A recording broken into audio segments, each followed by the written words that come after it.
The man's last $20, crumpled and worn from being folded in his wallet, disappeared from the shelter's communal table in less than 60 seconds.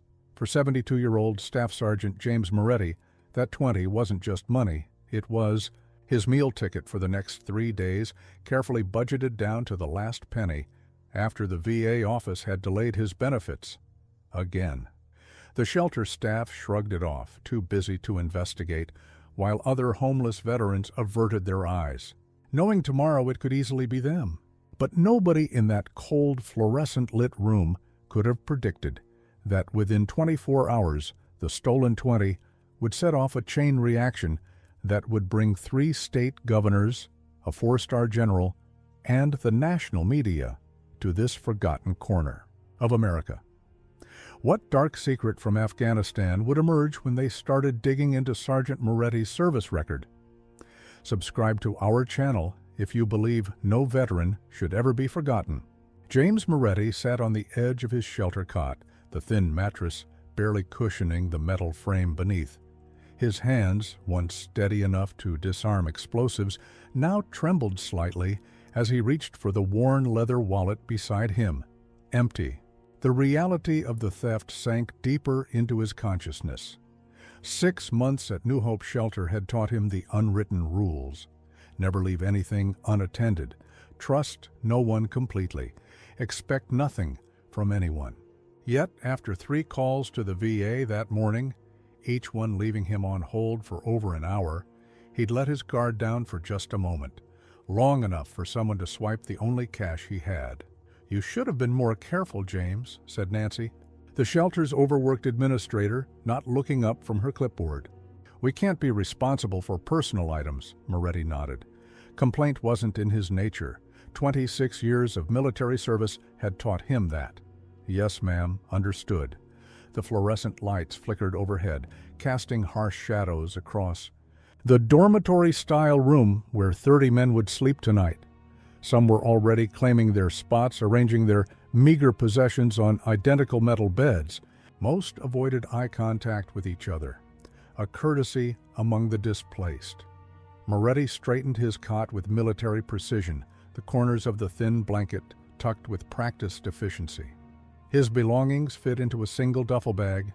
3 changes of clothes, a toothbrush, a dog-eared photo album, and his discharge papers.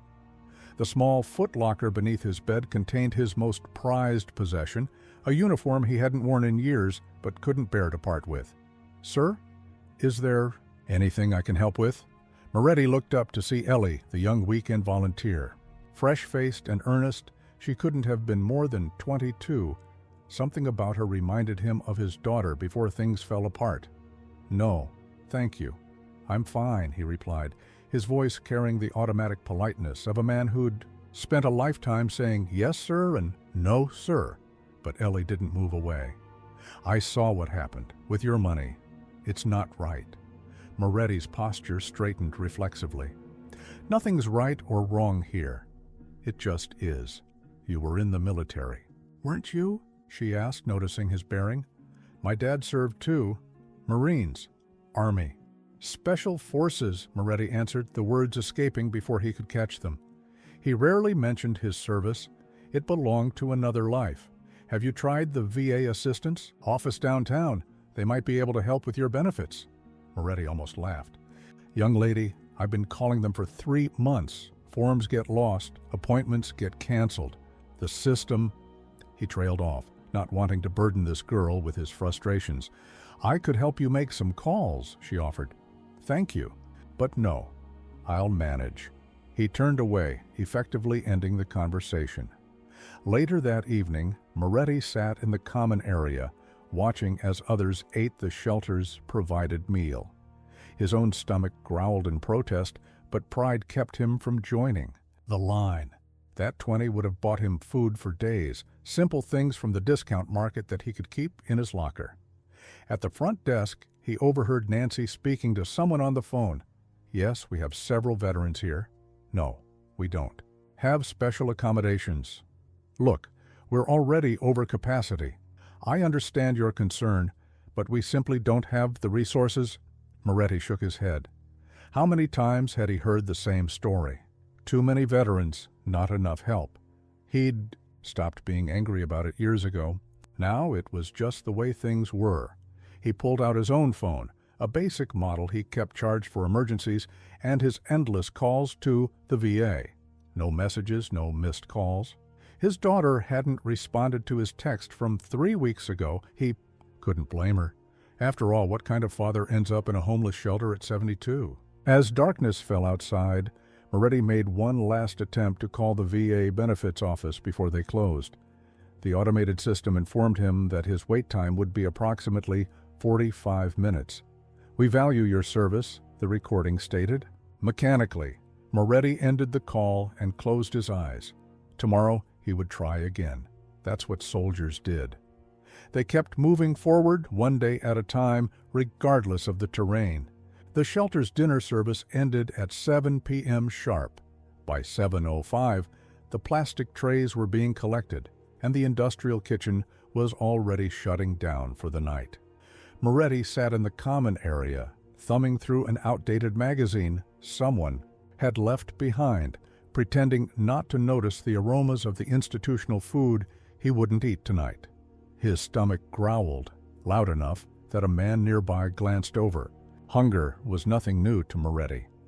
During the winter of '02, his unit had spent 11 days in the mountains of Afghanistan with dwindling rations.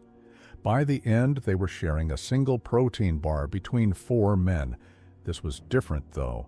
Then, hunger had purpose. Now, it was just another indignity.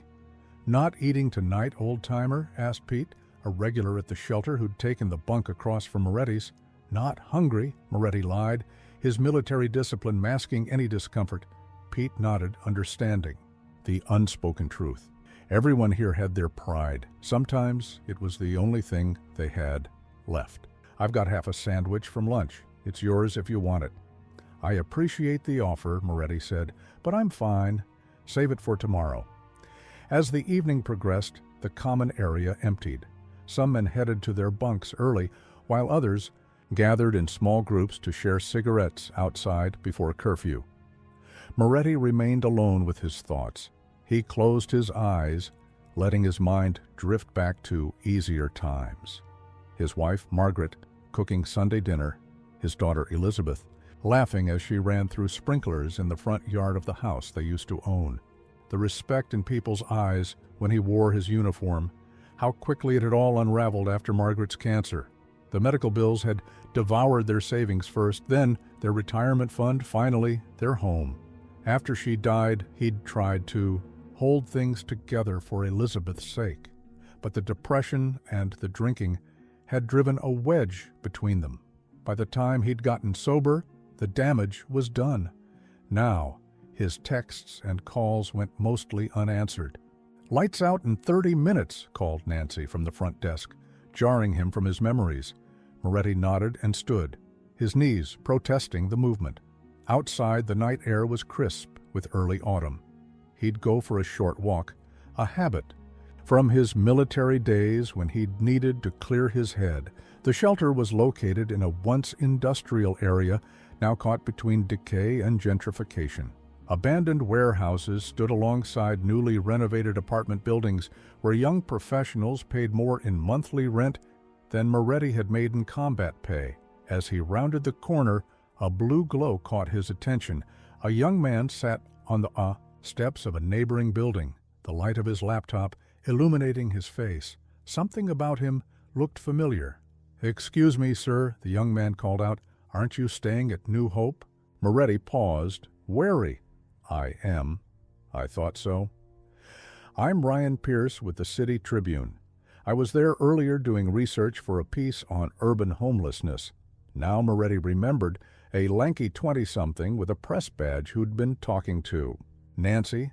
He'd barely glanced Moretti's way. "Not interested in interviews," Moretti said firmly, turning to leave. "Wait," Ryan said.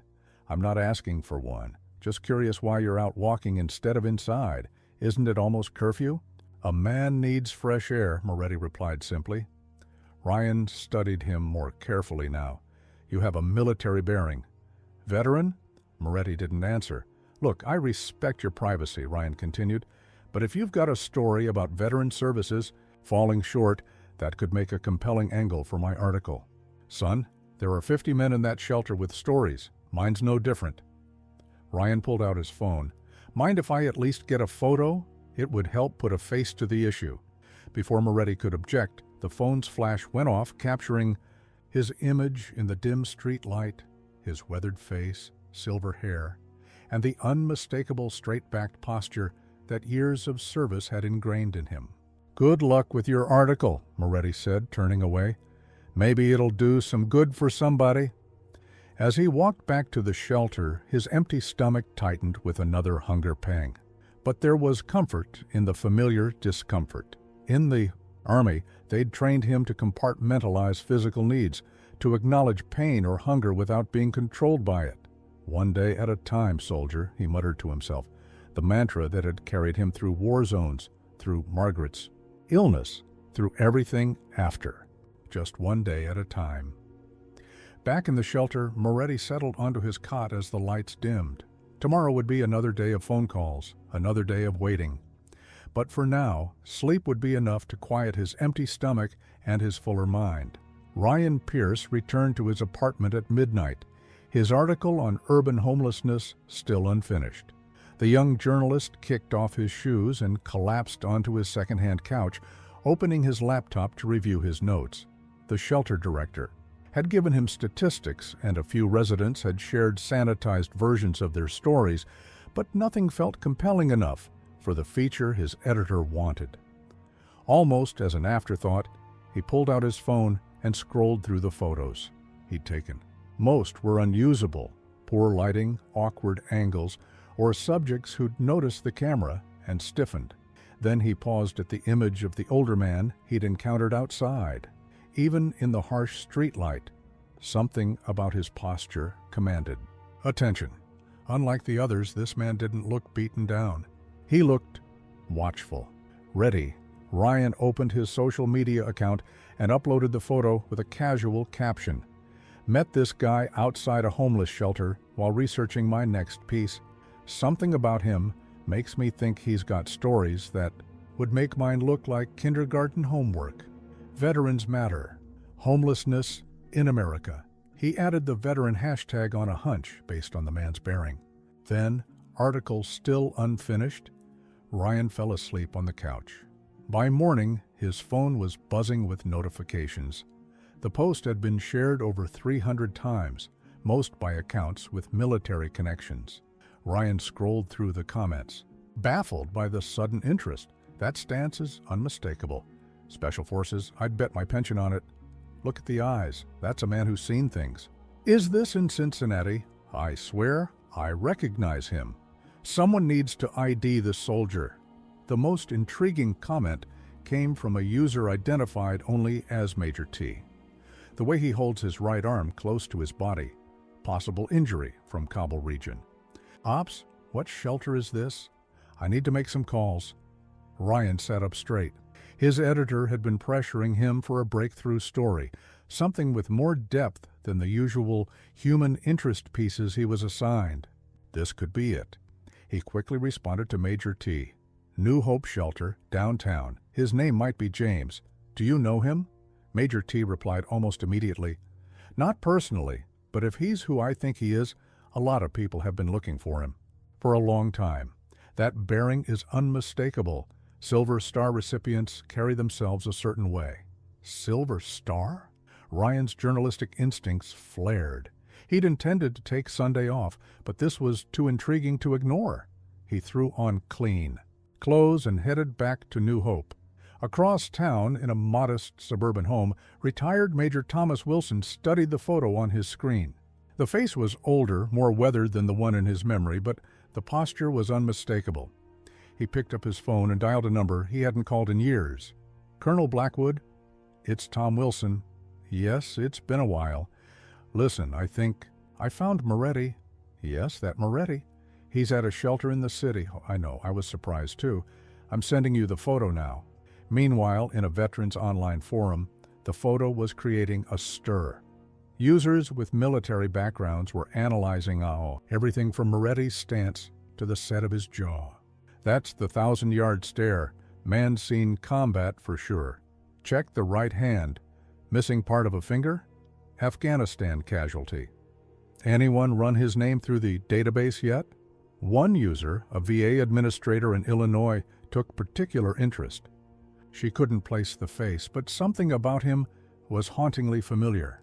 On a hunch, she ran a search through the system for James Moretti with Special Forces tags. When the file appeared on her screen, she gasped. According to the records, Staff Sergeant James Moretti had earned a Silver Star in Afghanistan in 2009, along with multiple Purple Hearts and commendations. Yet his benefits had been stuck in processing for months due to missing documentation. She picked up her phone. This wasn't just a bureaucratic oversight. This was a decorated hero being failed by the system. She dialed her supervisor's number, despite it being Sunday morning. Back at the shelter, Moretti was unaware of the digital storm brewing around his image. He sat on his cot, methodically planning his day around another attempt to reach the VA. He would try calling at exactly 9 a.m. when the office opened, hoping to beat the usual call volume. His phone, the basic model with prepaid minutes, showed no new messages from his daughter. He tucked it back into his pocket and headed to the common area, where day-old donuts and coffee were the standard Sunday breakfast. Little did he know that across the country, people were beginning to ask questions about the man in the photo. Who was he really? Why was he in a shelter? And most importantly, what had happened in Afghanistan that had earned him the Silver Star, yet left him here, forgotten by the country he had served? Mornings at New Hope followed a predictable rhythm. The overhead lights flickered on at 6 a.m. sharp. By 6:30, the coffee was brewing, its bitter aroma mingling with institutional disinfectant. Moretti was already awake, as he had been every day. For 50 years, his body refusing to abandon the military schedule ingrained in him. He sat on the edge of his cot, methodically tying his boots, one of the few possessions he'd managed to keep in good condition. Around him, other men stirred reluctantly, groaning at the harsh fluorescent glare.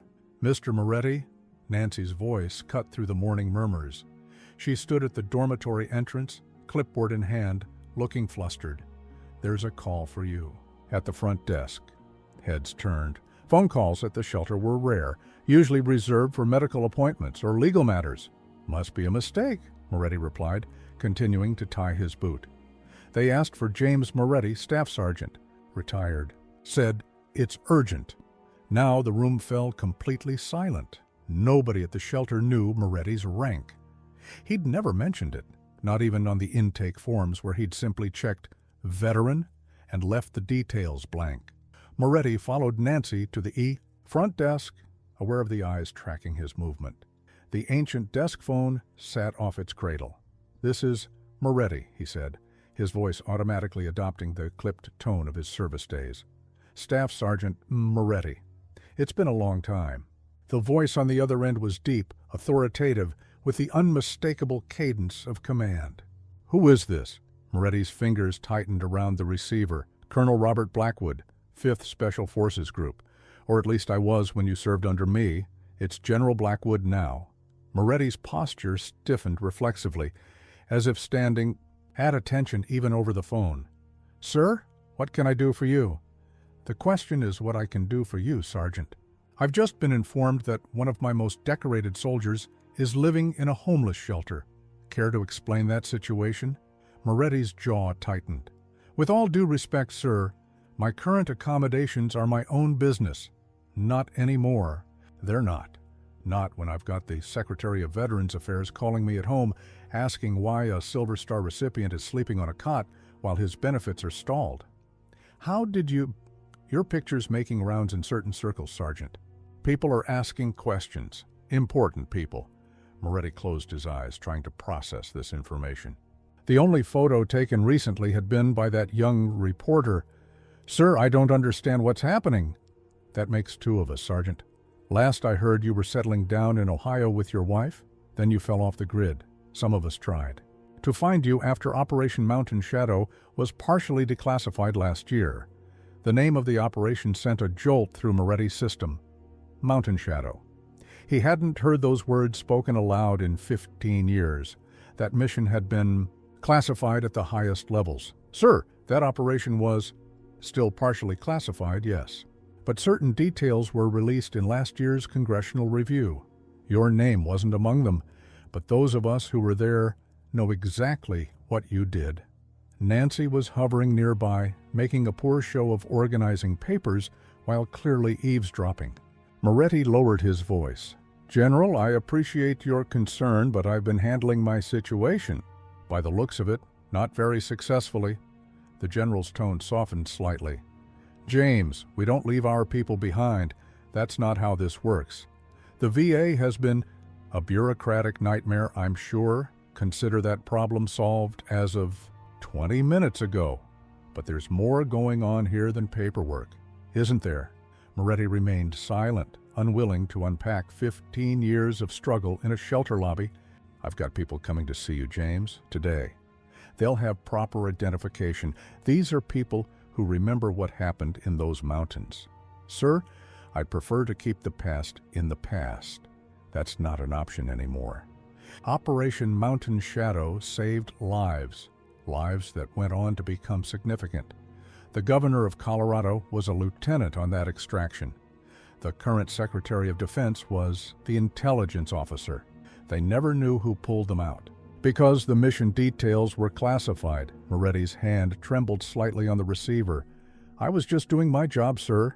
And now it's time for them to do theirs. Expect visitors by noon. The line went dead before Moretti could respond. He replaced the receiver slowly, his mind reeling. Operation Mountain Shadow. After all these years, the mission he'd tried so hard to forget was suddenly threatening to define his life again. Everything. Okay, Nancy asked, her curiosity barely disguised as concern. Fine, Moretti answered automatically, the soldier's response to any inquiry about well-being. Sounded important, she pressed. Wrong number, Moretti lied, turning away. Back in the dormitory, he sat on his cot, staring at the worn linoleum floor. His phone buzzed in his pocket, another call from an unknown number, then another, and another. Something was happening, something beyond his control. And if there was one thing James Moretti had learned in his 72 years, it was that when you lost control of a situation, you needed to prepare for impact. Afghanistan, 2009. The Hindu Kush mountains rose like ancient sentinels, indifferent to the men who fought and died on their slopes. Staff Sergeant James Moretti, then 56 years old but still one of the fittest men in his unit, crouched behind a rocky outcropping, watching the valley below through night vision goggles. Sit rep, came the whispered command through his earpiece. Target area clear, moonlight favorable. Wind at 5 knots, north-northeast, Moretti responded, his voice betraying none of the tension that had his nerves wound tight.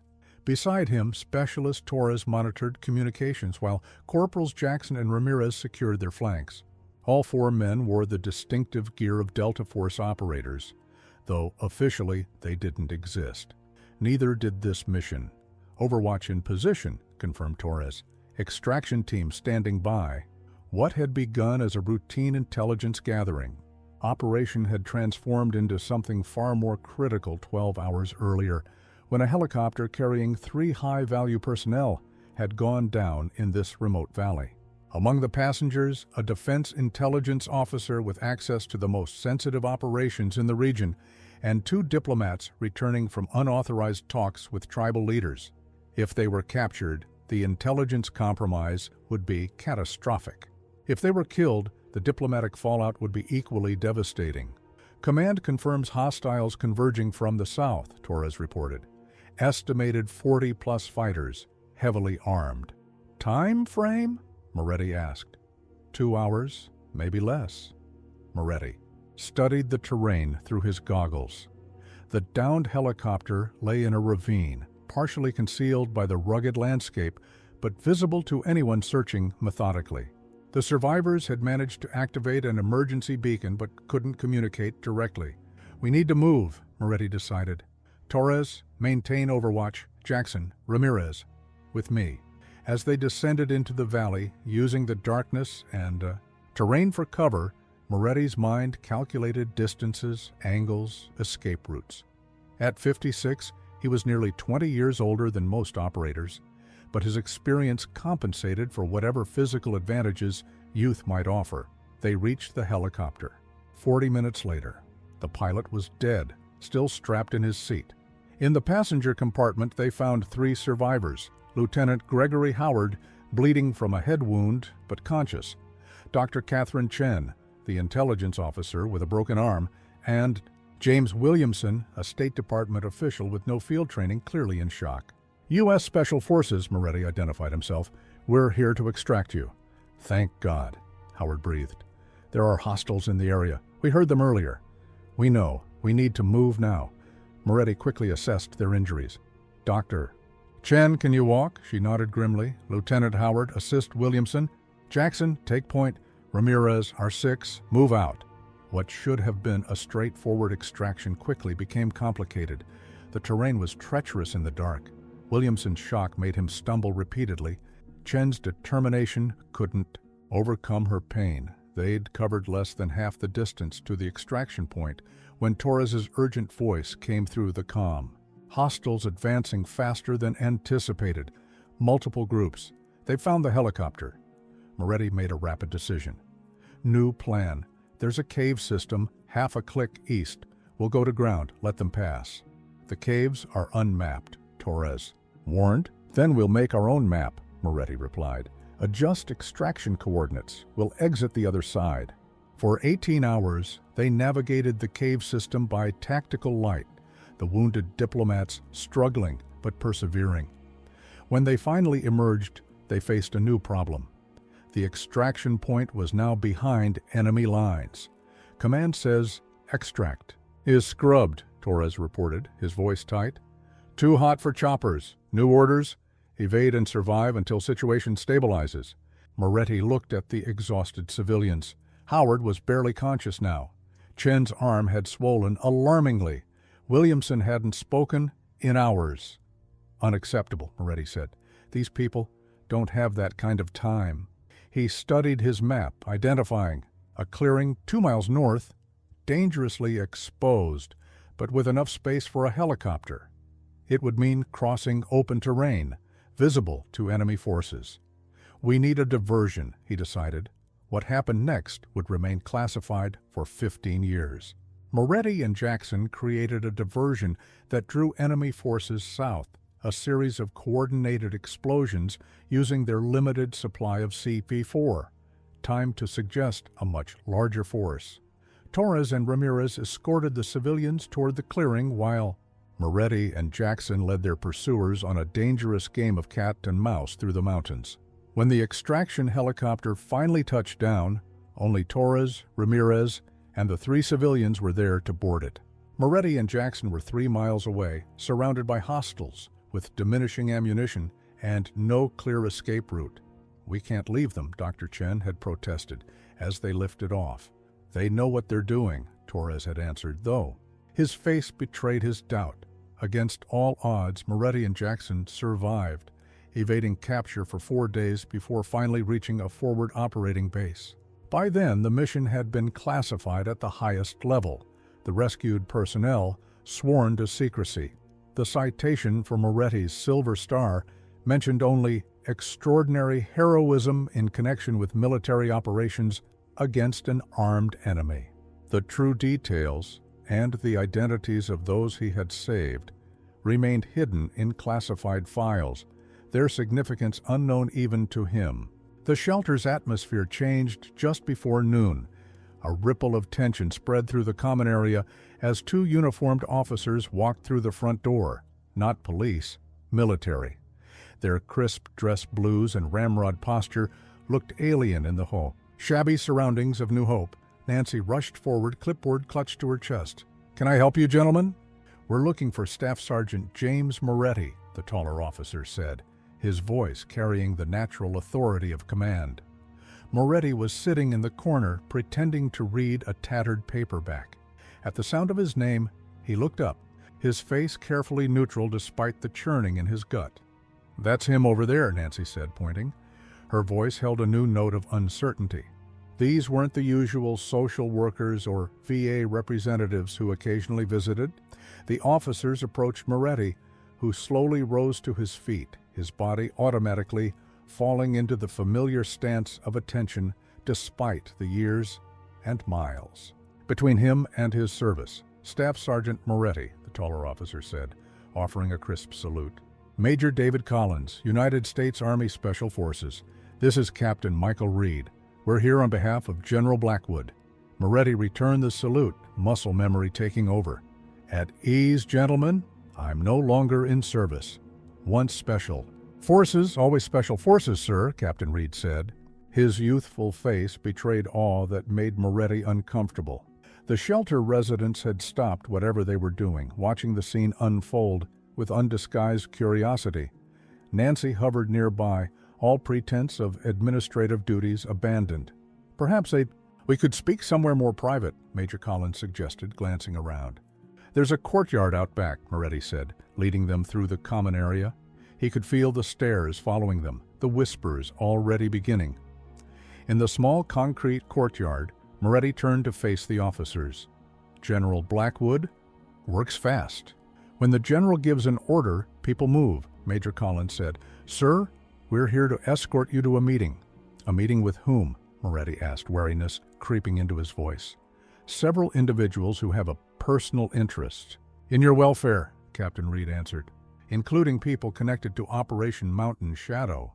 Moretti's jaw tightened. That operation is still classified. Partially declassified last year, sir, Major Collins corrected. Enough that certain individuals now know who saved their lives. I was just doing my job. With respect, sir, running 3 miles through enemy territory with a broken rib and gunshot wound to create a diversion that saved 3 high-value targets goes beyond just doing your job. Moretti studied the officers more carefully. You seem to know the details well. Captain Reed's father was Specialist Torres, sir. He served with you that night. Moretti's composure slipped momentarily. Miguel Torres? He has a son? Yes, sir. He's stationed in Germany now. When he heard you'd been located, he called me. Immediately, a long-forgotten face flashed in Moretti's memory. Torres, barely 25 then, steady under fire, reliable in chaos. The thought that Torres had a son old enough to be a captain now was a stark reminder of the years that had passed. And you, Major, what's your connection? Lieutenant Howard was my commanding officer when I was a cadet, sir. He never told us who saved him in those mountains, but he made sure we understood what it meant to never leave a man behind. Howard. The young lieutenant with the head wound, trying to help Williamson despite his own injuries. Moretti had often wondered what had happened to them after the extraction. They're alive? All of them? Yes, sir. Dr. Chen is a deputy director at the Pentagon now. Lieutenant Howard, Colonel Howard, retired last year, and Mr. Williamson serves as an ambassador. Moretti turned away, suddenly needing to collect himself. 15 years of silence, of not knowing, of assuming those people had simply gone on with their lives without a backward glance. Sir, Captain Reed said softly, these people never forgot what you did. They just didn't know who you were until now. And now they do. Yes, sir. The photograph that circulated online yesterday, someone recognized your bearing, Special Forces, has a way of marking a man. Moretti remembered the young journalist's camera flash. One casual photo, and suddenly his carefully maintained anonymity was shattered. What exactly does General Blackwood want from me? Moretti asked. First, to get you out of this shelter, Major Collins said. There's a hotel room reserved for you while your benefit situation is expedited. Second, there are people who want to thank you personally. I don't need thanks. Maybe not, sir, but they need to give it. Moretti looked back at the shelter, the peeling paint, the security camera with its blinking red light, the men watching through the windows. For 6 months, this had been his world, his life reduced to a single duffel bag and a metal cot. I'll need to get my things, he said finally. Of course, sir. As they re-entered the shelter, Moretti noticed Nancy on the phone, her eyes following him with new interest. The other residents parted before them, an unspoken respect suddenly apparent. Pete, his neighbor from across the aisle, caught his eye. "You holding out on us, old-timer?" he asked, but there was no malice in it. "Just some old business," Moretti replied. At his cot, Moretti knelt and pulled out his footlocker. On top, carefully preserved in plastic, lay his uniform, the one thing he couldn't bear to part with, even when everything else was gone. "Will I need this?" he asked the officers. "Not today, sir," Major Collins answered, "but I'd bring it along. I suspect you might want it soon." Ryan Pierce sat at his desk in the City Tribune's open-plan office, staring at his computer screen in disbelief. What had begun as a routine weekend assignment on urban homelessness had exploded into something else entirely. His casual social media post had been shared thousands of times overnight, and his inbox was flooded with messages from military personnel, veterans organizations, and government officials. "Pierce, in my office now." His editor's voice cut through the newsroom chatter. Ryan hurried into the glass-walled office, clutching his notebook. "Yes, sir? What the hell did you stumble onto?" Editor Mike Grantham tossed a printout across the desk. It was Ryan's social media post, with the photo of Moretti. "I've got the governor's office calling, asking if we're running a story about this guy." "The governor? Why would he—" "That's what I'm asking you. Who is this man?" Ryan took a deep breath. "His name is James Moretti. He's a homeless veteran staying at New Hope Shelter. Beyond that, I'm still piecing things together, but he appears to be a highly decorated Special Forces soldier who fell through the cracks of the system." "Define highly decorated. Silver Star? Multiple Purple Hearts? Possibly more?" "I've got sources telling me he was involved in a classified operation in Afghanistan that saved some very important people." Grantham leaned back in his chair. "And those people are now in positions of power." "That's my understanding. The operation was partially declassified last year, but Moretti's role wasn't public knowledge until someone recognized him from my photo. And now I'm getting calls from military officials, VA administrators, even congressional staffers. Everyone wants to know about him, but no one seems to have the full picture." Grantham's eyes narrowed with the instinct of a veteran journalist sensing a major story. "Drop everything else. This is your exclusive. I want the full background on Moretti, his service record, how he ended up homeless, and who these important people are that he supposedly saved." As Ryan left the office, his phone buzzed with a text from a VA source. "Check DoD press site. Statement coming about Operation Mountain Shadow." Meanwhile, across town, Moretti sat in the back of a government SUV, flanked by Major Collins and Captain Reed. The vehicle glided through the city streets, a world away from the bus routes Moretti had been navigating for months. "Where are we going?" he asked. "The Hilton downtown," Major Collins answered.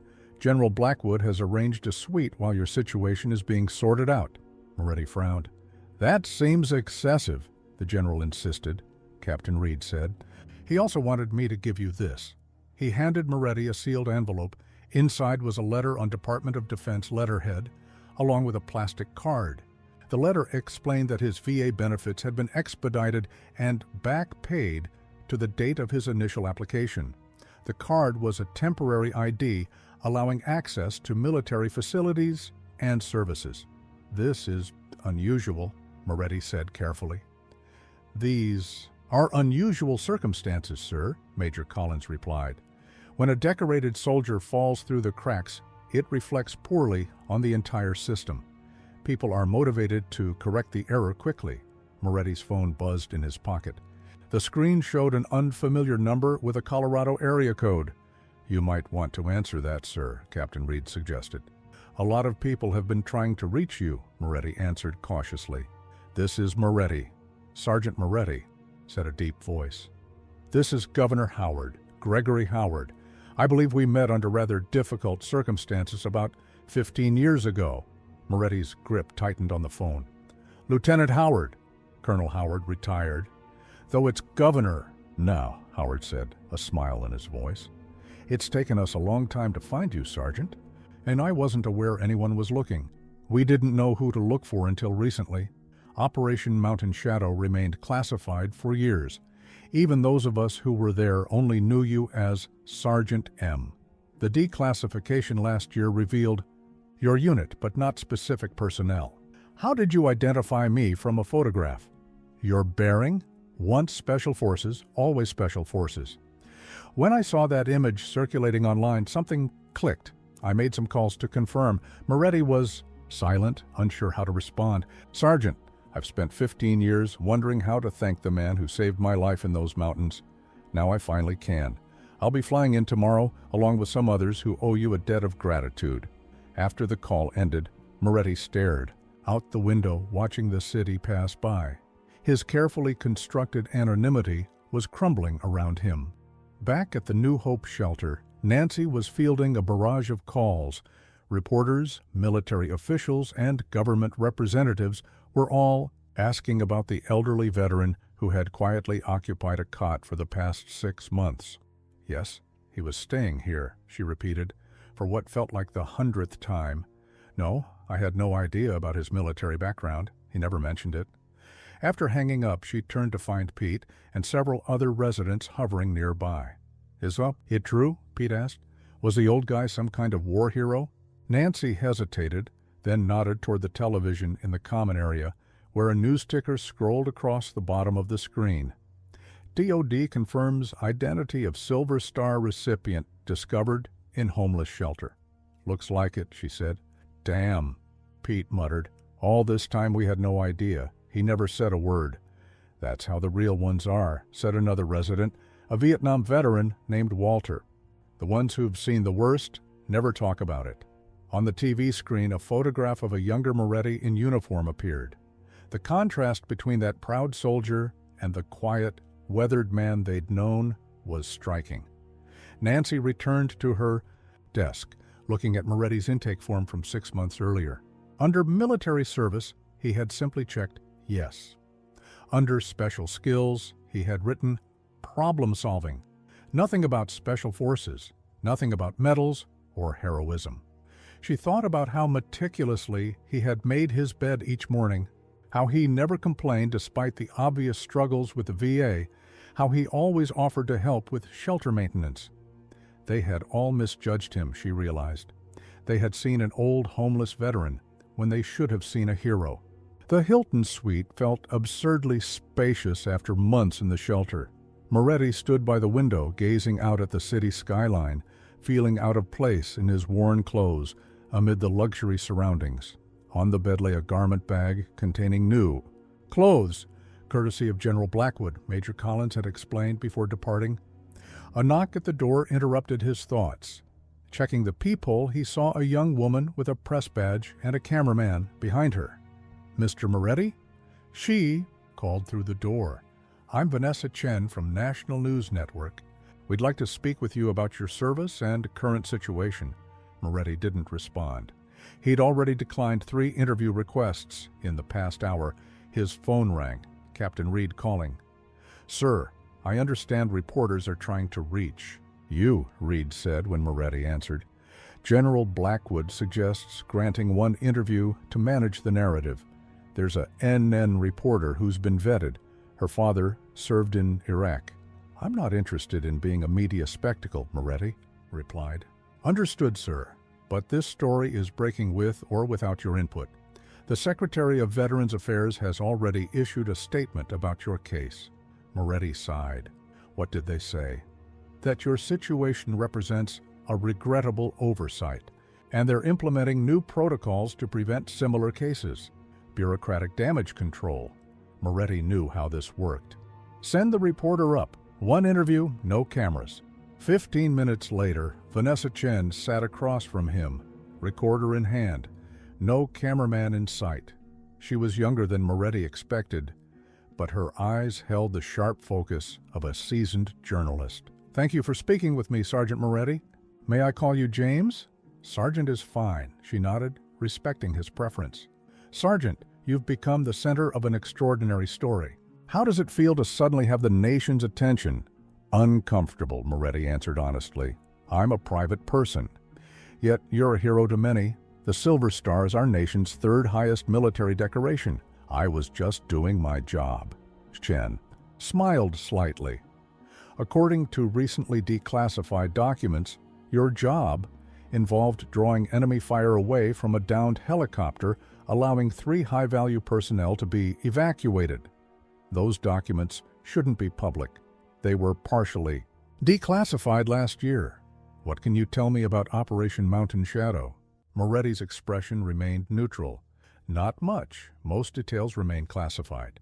But you saved lives that night. My team saved lives. Special forces operate as units, not individuals. Chen changed tactics. Let's talk about what happened after. Your service. You received a Silver Star, multiple Purple Hearts, and commendations. How did a decorated veteran like yourself end up in a homeless shelter? Moretti was silent for a moment. Life happens. My wife got sick. Cancer.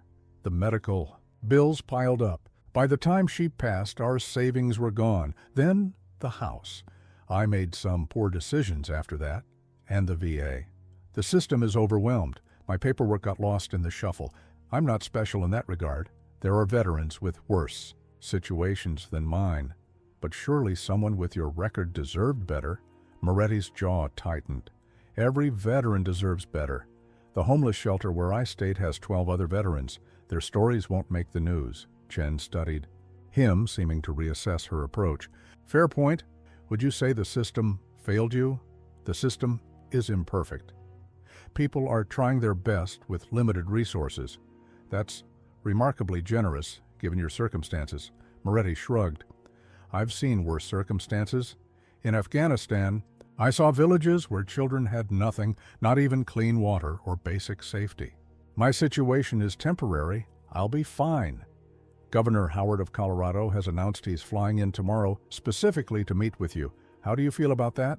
Lieutenant Howard was a good soldier. I'm glad he survived and thrived. He credits you with saving his life. As I said, we operated as a team. Chen's phone buzzed. She glanced at it, then looked up with widened eyes. Sergeant, I've just received word that the White House has issued a statement about your situation.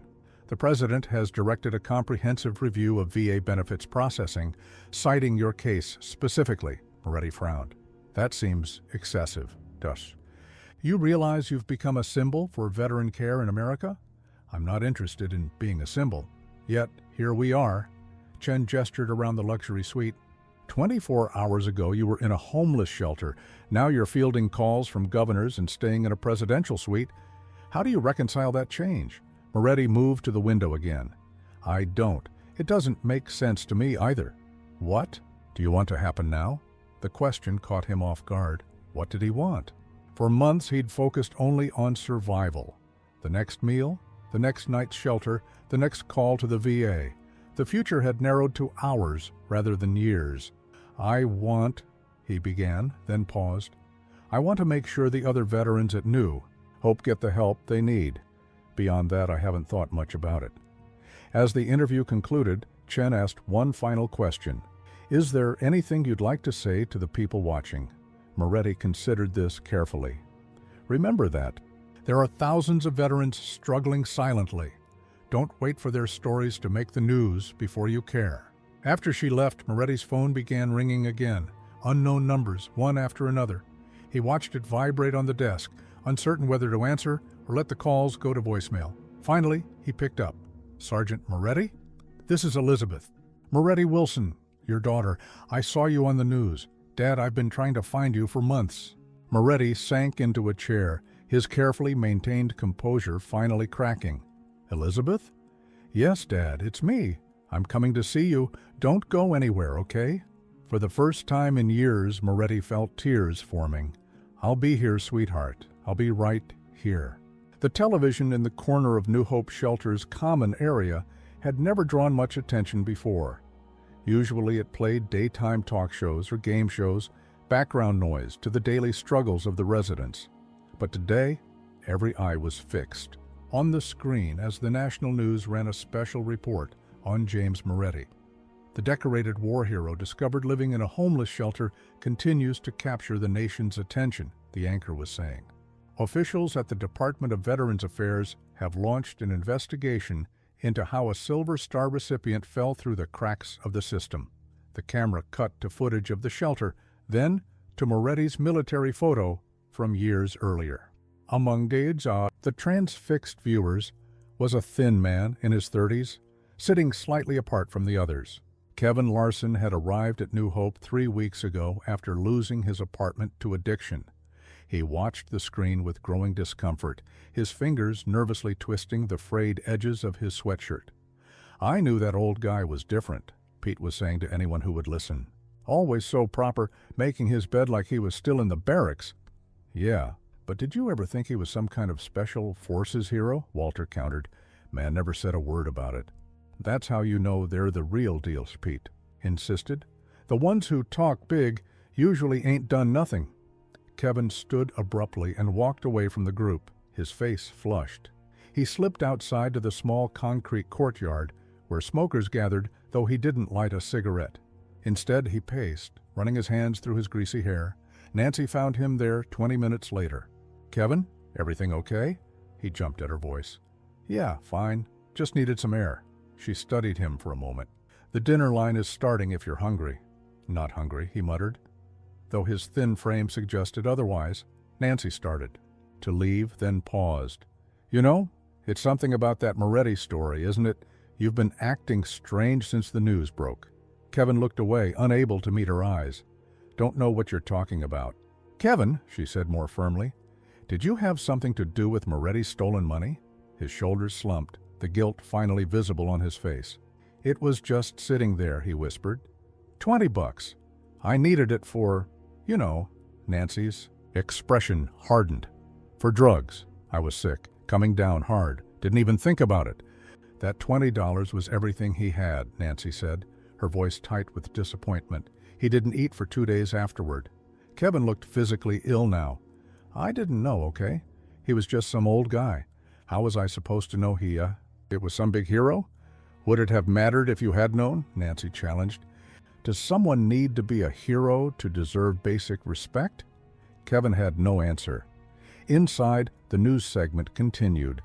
The reporter was now explaining Moretti's role in Operation Mountain Shadow, with military experts commenting on the significance of the mission.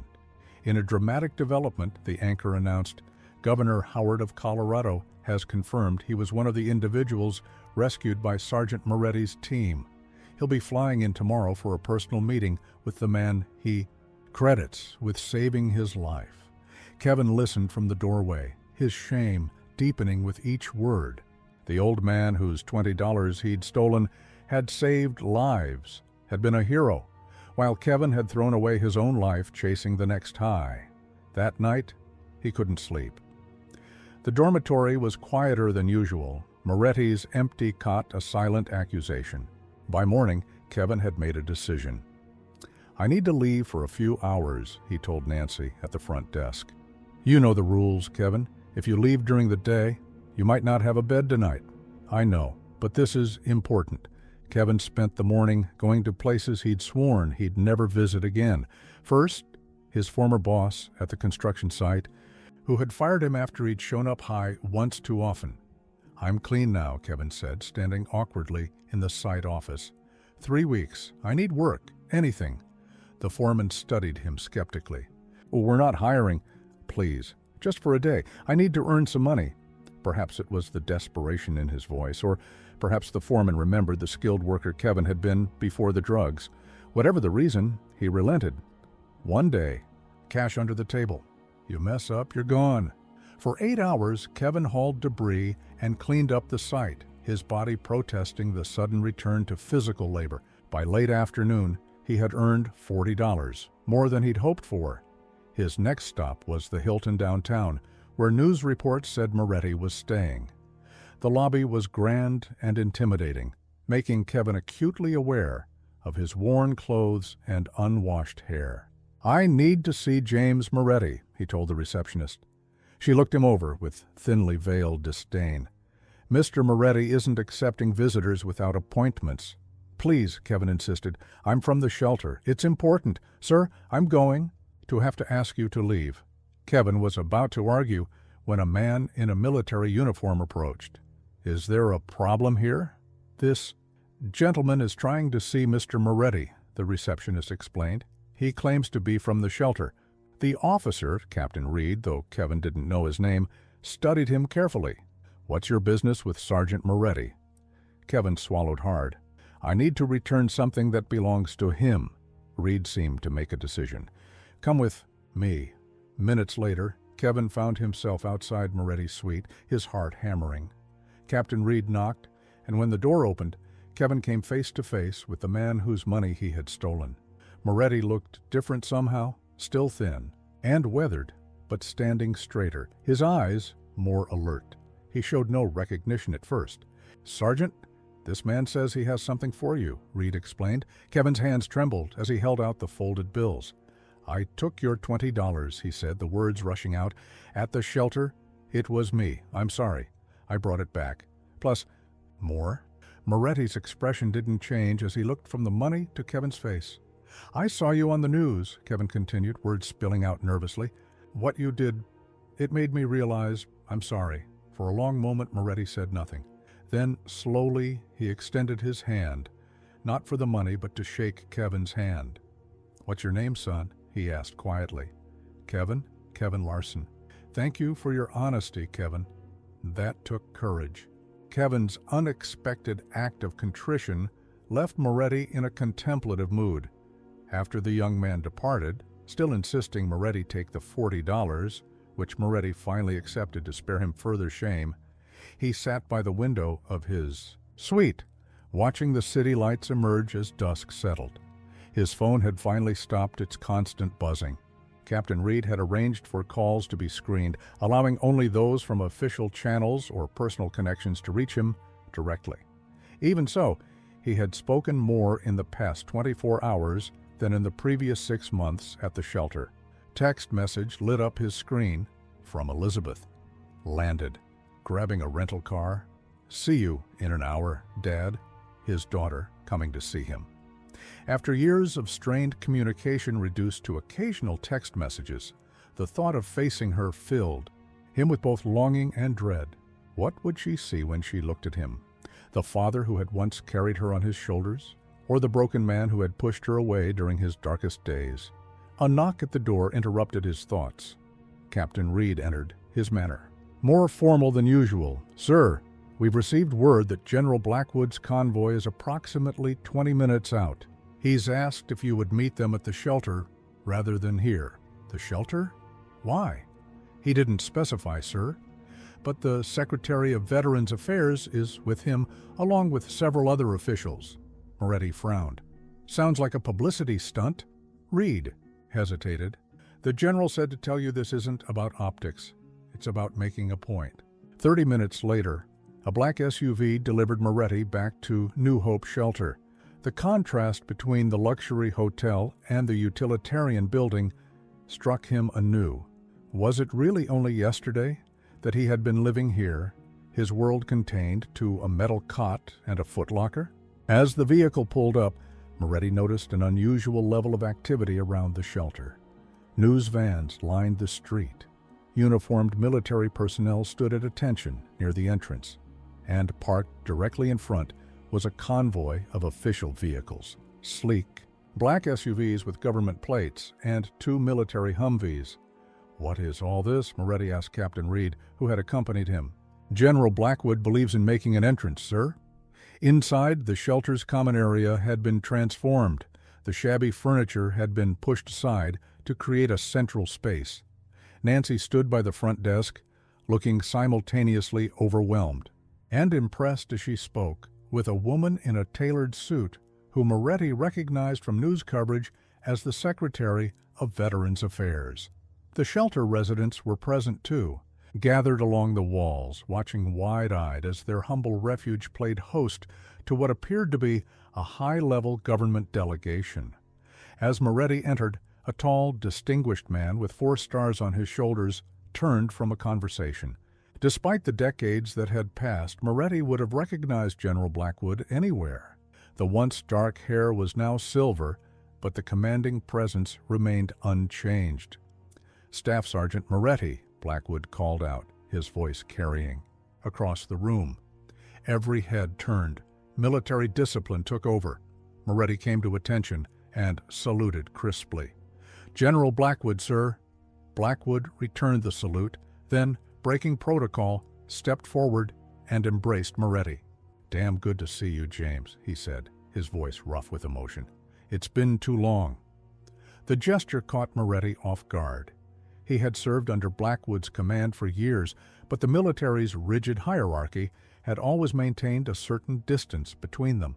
"I apologize for the theatrics," Blackwood said, gesturing to the assembled officials and press.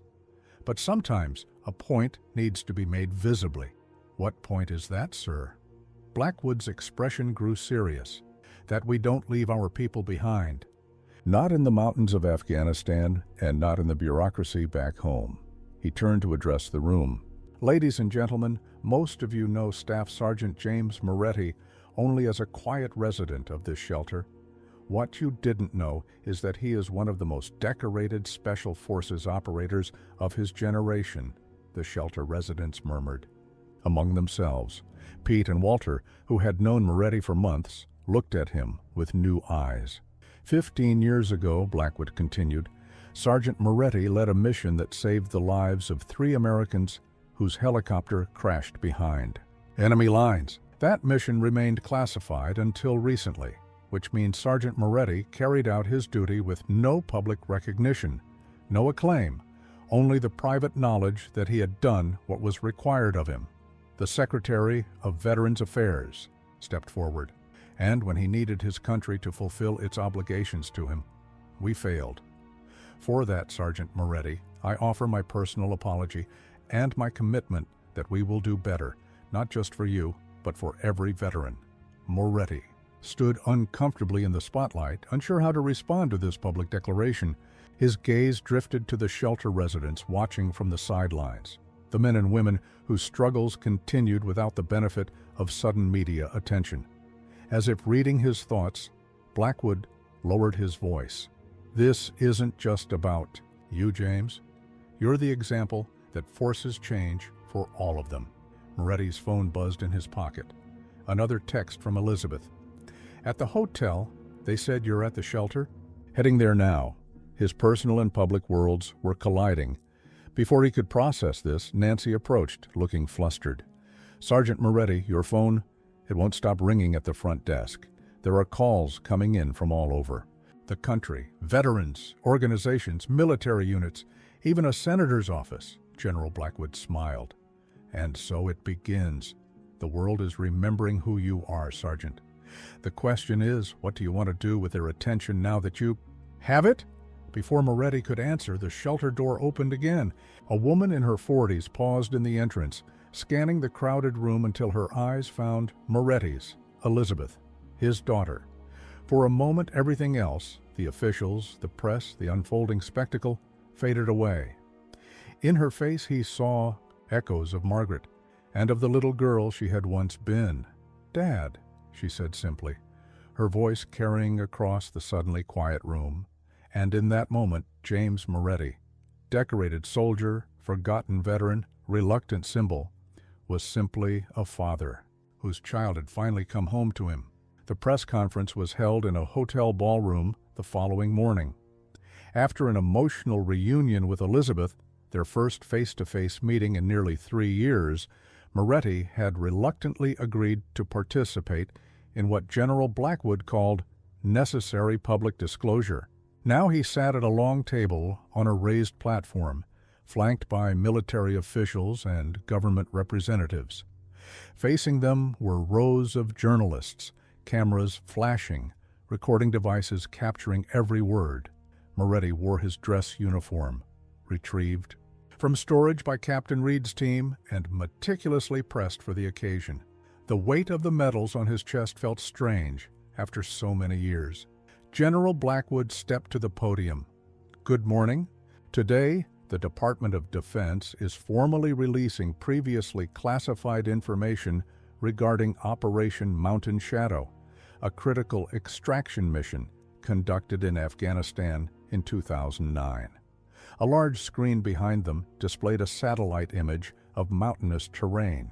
For 15 years, the details of this operation remained secret due to its sensitive nature and the high-profile individuals involved. With the recent partial declassification of these events, we can now acknowledge the extraordinary heroism displayed by Staff Sergeant James Moretti and his team. The general gestured to a younger officer who advanced the presentation to show a schematic of a helicopter crash site. On April 17, 2009, a Black Hawk helicopter carrying defense intelligence personnel and diplomatic officials went down in Taliban-controlled territory.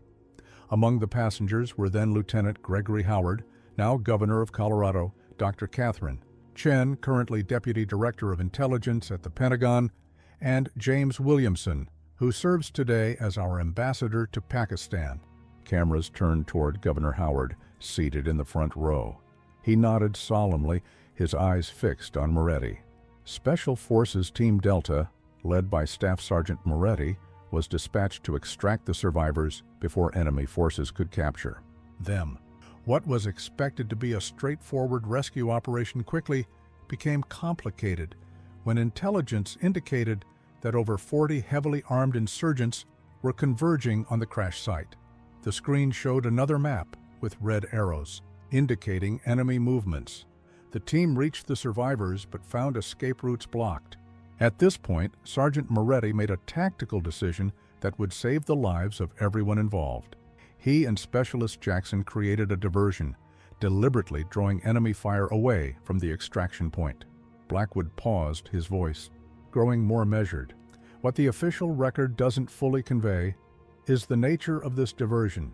Sergeant Moretti and Specialist Jackson, carrying limited ammunition and supplies, led enemy forces on a chase through treacherous mountains. Terrain for over 16 hours. They were outnumbered more than 20 to 1. A murmur ran through the assembled journalists. During this time, they sustained injuries. Sergeant Moretti was shot in the shoulder and suffered a broken rib while continuing to evade capture and draw enemy forces away from the extraction team. Their actions allowed the remaining team members to evacuate the VIPs to safety. Moretti stared straight ahead, his face impassive, despite the discomfort of having his actions dissected publicly. These clinical descriptions failed to capture the reality, the bone-deep cold of the mountains, the searing pain of the bullet wound, the certainty that each breath might be his last. For 4 days, Blackwood continued, Sergeant Moretti and Specialist Jackson remained behind enemy lines, evading capture before finally reaching an American forward operating base. Their extraordinary courage and selflessness saved the lives of 6 Americans, including 3 individuals who would go on to serve our country in positions of significant responsibility. The general turned toward Moretti. The Silver Star awarded to Sergeant Moretti acknowledges his valor, but cannot fully recognize the impact of his actions. Today, we rectify that oversight. Governor Howard stood and approached the podium. Until the partial declassification last year, I never knew the name of the man who saved my life. I knew him only as Sergeant M. from the heavily redacted reports I was permitted to see. For 15 years, I've carried a debt I couldn't repay because I didn't know to whom it was owed. He looked directly at Moretti. Everything I've accomplished since that day, my military service, my civilian career, my governorship, exists because of what you did in those mountains, Sergeant. The 43 lives I was able to save during the Colorado wildfires 2 years ago, those people are alive. Because you kept me alive? Dr. Catherine Chen spoke next, her precise, measured tones reflecting her intelligence background. As the Defense Intelligence Officer on that helicopter, I carried sensitive information that would have been catastrophic in enemy hands. Sergeant, Moretti's actions not only saved lives that day, but potentially prevented significant damage to national security. Ambassador Williamson described how the diplomatic initiatives he had subsequently led in Pakistan had stabilized relations during a critical period. None of that would have been possible if not for Sergeant Moretti's courage. Throughout these testimonials, Moretti remained stoic, uncomfortable with the attention, but understanding the importance of the narrative being constructed. This wasn't really about him. It was about recognizing the sacrifice of all veterans, using his story as the vehicle. When finally asked to speak, Moretti approached the podium with reluctance. He looked out at the sea of faces, cameras, and recording devices, then simply said, "I served with extraordinary men and women who did extraordinary things every day without recognition or acclaim. If my story draws attention to their service and sacrifice, then this publicity serves a purpose. Otherwise, it's just noise." A reporter called out, "Sergeant Moretti, how do you feel about being homeless after serving your country so heroically?" The room fell silent, the blunt question hanging in the air. Moretti leaned slightly into the microphone. "I wasn't homeless because of my service. I was homeless because life is complicated and systems are imperfect, and sometimes people fall through the cracks. The same could happen to anyone in this room." He looked directly at the cameras. "The real question isn't why a decorated veteran became homeless. It's why any veteran or any American becomes homeless and what we're willing to do about it." With that, he stepped back from the podium, having said the only thing that truly mattered to him. The press conference ended, but the ripple effects were just beginning. By mid-afternoon, Governor Howard of Colorado had been joined by the governors of Texas and Pennsylvania, both with military backgrounds and connections to the personnel. Moretti had saved. What had begun as a personal thank you was evolving into something more politically significant. "It's becoming a movement," Elizabeth observed as she and her father retreated to the relative quiet of his hotel suite. She scrolled through news coverage on her tablet. 3 governors, the Secretary of Veterans Affairs, and now these congressional statements. Moretti stood by the window, still in his dress uniform, though he had removed the jacket. The familiar weight of the military attire felt both comforting and constraining after months in civilian clothes. "Politicians love a good story," he said, "especially one with a simple narrative and a clear moral." Elizabeth studied her father. The years of separation had created a cautious distance between them, but beneath it lay the foundation of their relationship, a mutual respect that had survived even their most difficult times. "You don't think this will lead to real change?" she asked. "I think the intention is genuine, but systems resist change, and memories are short." He turned from the window. "How's David and the kids?" Elizabeth accepted the change of subject. "Good. David wanted to come, but someone needed to stay with Emma and Michael. They send their love. Emma's drawing pictures for you. She remembers her grandpa. She's what, 7 now? 8 last month. And Michael's 5. Moretti nodded, calculating the years he had missed. "I'd like to see them." "They'd like that too." Elizabeth hesitated. "Dad, what happened?" "After Mom died, you just disappeared. I tried to help, but you pushed everyone away. I wasn't in a good place," he admitted. "The drinking, the depression, I didn't want to drag you down with me. So you just vanished? Do you know how many times I called hospitals, shelters, police stations? I'm sorry." The words felt inadequate for the years of worry he had caused her. A knock at the door interrupted their conversation. Captain Reed entered, looking apologetic for the intrusion. "Sir, Governor Howard is requesting a private meeting with you and the other governors. They are in the hotel conference room whenever you're ready." Elizabeth stood. "I should let you go. We can talk more later." "Stay," Moretti said, surprising himself with the request. "Whatever they have to say, I'd like you to hear it." The conference room had been arranged for intimate conversation rather than formal presentation. Governor Howard sat with Governors Martinez of Texas and Bennett of Pennsylvania at a round table, their aides positioned discreetly along the walls. "Sergeant Moretti," Howard greeted him, standing, "and this must be your daughter. Please, join us." As they took their seats, Howard continued, "We've been discussing your situation, and more broadly, the issues facing veterans in our states. What happened to you, a decorated hero falling through bureaucratic cracks? It's unacceptable, but unfortunately not uncommon." Governor Martinez, a former Marine, leaned forward. "In Texas, we've launched a program that pairs veteran service officers directly with VA liaisons to prevent cases like yours, but it's not enough." "Pennsylvania has similar initiatives," Governor Bennett added, "but they're underfunded and overwhelmed." Howard looked directly at Moretti. "We need a national solution, And we need a face for the campaign, someone who embodies both the sacrifice and the struggle of our veterans. Moretti understood immediately. You want me to be that face. Your story resonates across political lines, Howard confirmed. Democrat, Republican. No one can dispute the service you rendered or the system that failed you afterward. I'm not a politician, Moretti said flatly. Or an activist? No, you're something more valuable. You're authentic. When you speak about veteran homelessness, people listen because you've lived it. Elizabeth watched her father carefully, seeing the conflict in his expression. What exactly are you asking him to do? She inquired. Governor Bennett answered. A speaking tour, congressional testimony, media appearances. We'd coordinate everything. Provide whatever support he needs. You're asking me to leverage my personal circumstances for political purposes, Moretti observed. For policy purposes, Howard corrected. This isn't about elections or parties, it's about fixing a broken system. Moretti glanced at Elizabeth, then back to the governors. And if I decline?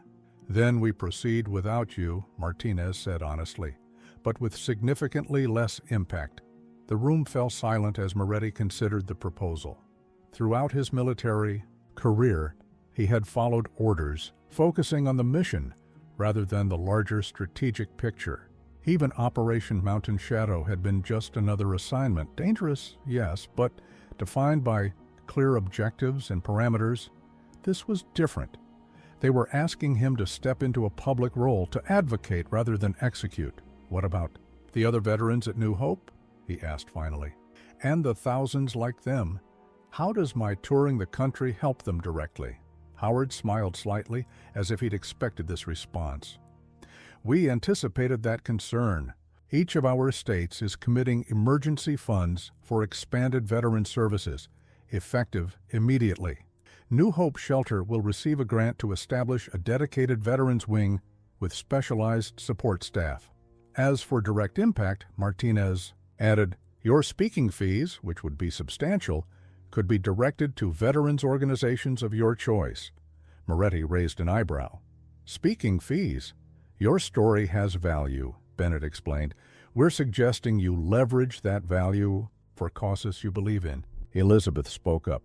Dad, this could be a way to make real change, to ensure what happened to you doesn't happen to others. Moretti studied his daughter's face, seeing in it a reflection of her mother's pragmatic compassion. Margaret had always been the one to find the practical path forward, while he had tended to see obstacles rather than opportunities. I need time to consider this, he said finally. Of course, Howard agreed, but the media momentum won't last forever. We'd need to move quickly to maximize impact. As they left the conference room, Elizabeth linked her arm through her father's, a gesture of solidarity they hadn't shared in years. What are you thinking? She asked quietly. Moretti shook his head slightly. That I'm not qualified for this. I'm just one old soldier who got more attention than he deserved. Maybe, Elizabeth conceded. Or maybe you're exactly who needs to speak for those who can't speak for themselves. By evening, Moretti's hotel room had become an impromptu command center. Elizabeth fielded calls on her phone while Captain Reed screened visitors. A stack of business cards from reporters, politicians, and veterans advocates grew on the desk. Offers poured in, book deals, documentary interviews, speaking engagements, and, most surprisingly, housing opportunities. This one's from a real estate developer in Arizona, Elizabeth said, holding up an envelope. He's offering a mortgage-free home in a veterans community outside Phoenix.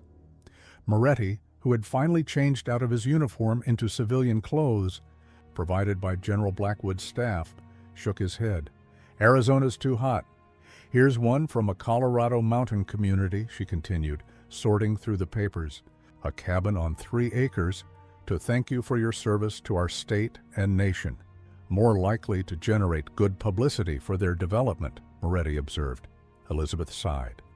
Dad, at some point, you might consider actually accepting some of this generosity.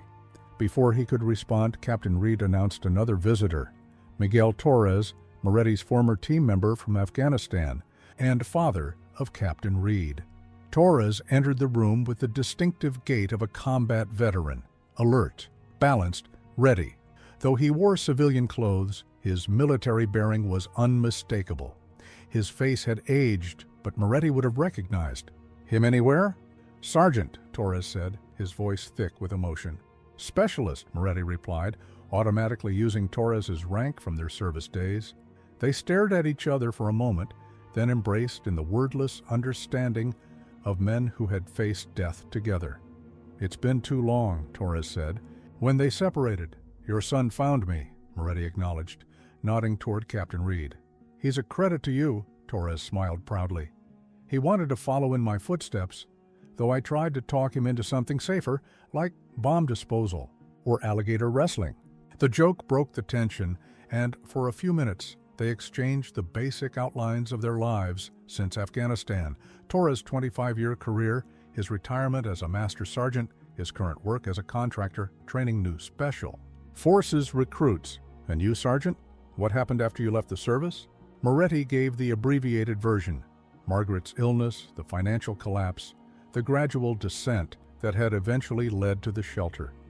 Torres listened without judgment, nodding occasionally in understanding. "When I saw your picture circulating online, I couldn't believe it," Torres said. "I'd tried to find you a few times over the years, but you'd gone off the grid." "That was intentional," Moretti admitted. Torres glanced at Elizabeth, then back to Moretti. "I understand. After what we saw, what we did, sometimes disappearing feels like the only option." Elizabeth excused herself tactfully, stepping outside with Captain Reed to give the veterans privacy. "I've been following the media circus," Torres continued once they were alone. "The governors, the VA secretary, all falling over themselves to be associated with you now. Bit different from how they treated you before your face was on the news." "I'm guessing," Moretti shrugged. "That's politics." "It's bullshit is what it is," Torres said bluntly. "But it might be useful bullshit. The question is, what are you going to do with it? They want me to become the poster child for veterans' causes. Speaking tours, congressional testimony, the works." Torres nodded thoughtfully. "Would that be so bad? You always were the best of us at cutting through nonsense and telling hard truths. I'm not a public speaker. No, you're a leader. Always have been." Torres leaned forward. "Look, I didn't just come here to reminisce. I came with an offer." From his jacket pocket, he removed a folded brochure and handed it to Moretti. It showed a modest residential complex surrounded by trees. "Veterans Village," Torres explained. "It's a community I help run about an hour north of here. 30 units, all occupied by vets who need some time to get back on their feet. We provide housing, job training, mental health services, everything the system should be providing but doesn't. Sounds expensive? It is. We operate on grants, donations, and a lot of volunteer work. We're always on the edge financially." Torres gestured to the TV in the corner, where Moretti's story was still being discussed on a news channel. "But with your newfound fame, that could change." Moretti examined the brochure more carefully. "What exactly are you proposing?" "Two things. First, we have a unit available. It's yours if you want it. No publicity required, no strings attached. Just a safe place among people who understand. And the second, help us raise our profile. We need funding to expand, to create more communities like this across the country. Your voice could open doors that have been closed to us for years." Moretti set the brochure down, considering the offer. Unlike the free homes being dangled by developers seeking publicity, this felt genuine. One veteran helping another with a purpose beyond charity. "The unit," he said slowly. "What's it like?" Torres smiled, sensing the shift in Moretti's thinking. "Small but dignified. 1-bedroom, kitchenette, private bath. Nothing fancy, but it's clean, and it's yours for as long as you need it. More importantly, you'd be surrounded by people who've walked similar paths. People who don't need the full story explained," Moretti said, understanding immediately. "Exactly. No one asks why you check the perimeter 3 times before sleeping, or why certain sounds make you hit the deck. They just get it." For the first time since the media storm began, Moretti felt something close to hope. Not the artificial optimism of politicians making promises, but the solid practicality of a real solution. "I'd like to see it," he said finally. Torres nodded, unsurprised. "I figured you would. I've got a car waiting whenever you're ready. Let me talk to Elizabeth first." Moretti paused, then extended his hand. "Thank you, Miguel, for remembering, for coming." Torres clasped his hand firmly. "We said we'd leave no one behind, Sergeant. I meant it then, and I mean it now." Veterans Village was nothing like Moretti had imagined. He had expected institutional buildings, perhaps converted barracks, with a military aesthetic. Instead, he found a collection of modest but well-maintained cottages arranged around a central, green space. American flags flew from several porches, but otherwise it looked like any small, close-knit community. "We designed it to feel like a neighborhood, not a facility," Torres explained as they walked the grounds. Elizabeth had joined them, her initial skepticism fading as she saw the genuine community that had been created here.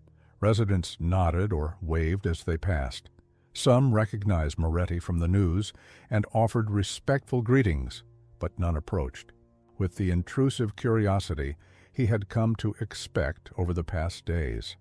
"Everyone here is a veteran?" Elizabeth asked. "Or immediate family," Torres confirmed. "We have several widows and a few dependent adult children with nowhere else to go. The community decides together who joins us." The unit offered to Moretti was a small cottage at the edge of the property, backing onto a wooded area. Inside was simple but comfortable, a living area with basic furniture, a compact kitchen, a bedroom, and a bathroom with accessibility features. "Can add anything you need," Torres said, as Moretti examined the space. Moretti ran his hand along the kitchen counter, noting the quality of the workmanship. "Who built these?" "The veterans themselves, mostly. We have a construction training program in partnership with the local community college. The residents learn marketable skills while building their own community." Elizabeth watched her father carefully. She recognized the look in his eyes, the same assessment he had always made when considering a new home for their family during his military transfers. He was measuring not just the physical space, but its potential for dignity and peace. "It's nice, Dad," she said. "Close enough that I could visit regularly with the kids." Moretti nodded, still taking it all in. "The other residents, they know about me now? About the media situation?" "They know," Torres confirmed, "and they'll respect your privacy. One thing we all understand here is that each person's story belongs to them alone." As they were preparing to leave, a small group had gathered outside the community center, 5 men of varying ages, all with the unmistakable bearing of combat veterans. Torres smiled when he saw them. "Perfect timing," he said. "There are some people who've been waiting to see you." As they approached, Moretti stopped short, recognition dawning. Despite the years, despite the gray hair and lined faces, he knew these men immediately. His team from Afghanistan, the men who had served with him on Operation Mountain Shadow, and dozens of other missions. Corporal Jackson, now with a prosthetic leg and walking with a cane, stepped forward first. "Sergeant," he said simply, extending his hand. "Jackson," Moretti replied, taking the offered hand. "I thought you were in Virginia?" "I was. Until Torres called yesterday. Some things are worth traveling for." One by one, the others greeted him. Ramirez, Chen, no relation to the intelligence officer they had rescued, and Williams. Each had aged. Each carried visible and invisible scars from their service. But the bond between them remained unbroken. "We've been trying to find you for years," Williams said. "After the mission details started coming out, we wanted to reconnect." "I wasn't exactly making myself easy to find," Moretti admitted. "We figured that," Ramirez said with a knowing nod. "Some of us did the same for a while."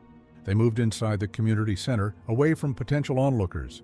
Elizabeth excused herself tactfully, sensing this reunion needed to happen without outsiders, even family.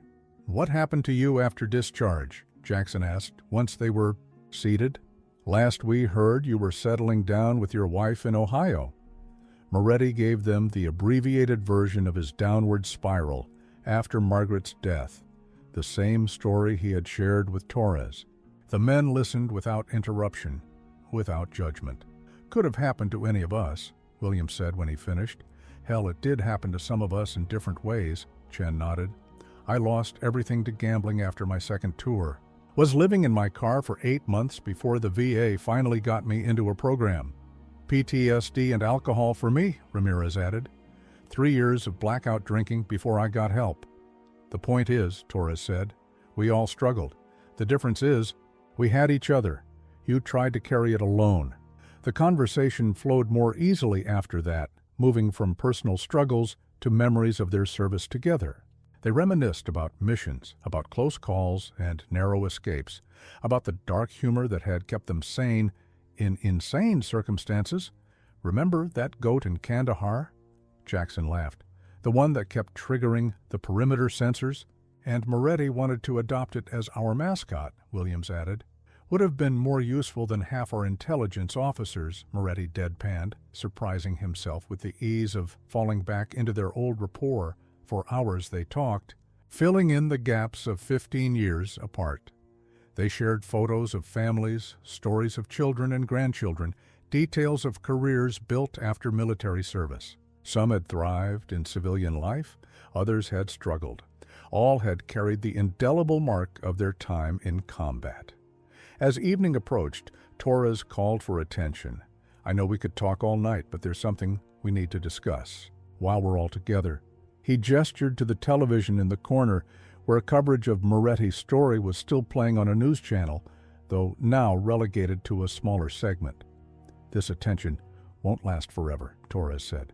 But while it's here, we have an opportunity. Between us, we have nearly a century of combined combat experience. We've seen the system at its best and at its worst.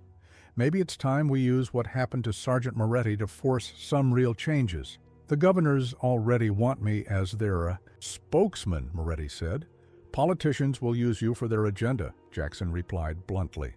We're talking about our agenda, veterans helping veterans without the bureaucracy and red tape.